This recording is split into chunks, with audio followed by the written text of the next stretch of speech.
ఏడు కొండల సామి ఏడు కొండలవాడా ఎక్కడున్నావయ్యా?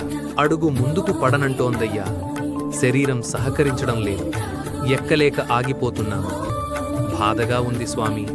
అలసిపోతున్నందుకు కాదు, నిన్ను చూడలేమన్న ఆలోచనతో. కాని మనసు మాత్రం నీ దరి చేరాలనే తపనతో విలమిల్లాడుతోంది స్వామి. ఇది కొందరి మనసు తిరుమలేశుడితో విన్నవించుకునే మాట.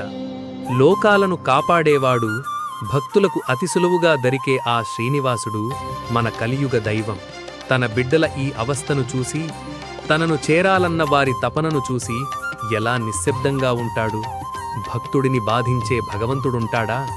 అయినా మన కష్టం స్వామికి చెప్పాలా? అలాంటి బాధ మనకన్నా ముందు స్వామికే చేరుతుంది.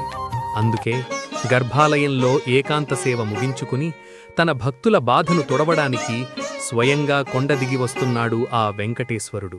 అలసిపోతున్న వారికి అండగా, అడుగు తడబడుతున్న పసివాడికి చెయ్యి పట్టిన తండ్రిలా, కనిపించని నీడలా, గుండెల్లో నిండిన ధైర్యంలా, ప్రతి అడుగులోనూ ప్రతి ఊపిరిలోనూ తానై ఉంటాడు ఆ ఏడుకొండలవాడు. ఆయన కరుణ తాకితే అలసట అన్నది కనుమరుగవుతుంది. ఆ నామం పలికితే ఆపదలన్నీ పారిపోతాయి. అదిగో మారుమోగుతోంది ఆ పవిత్రమైన నినాదం. గుండెల్లోంచి పుడుతున్న ఆర్తి సమర్పణ. గోవిందా గోవిందా గోవిందా.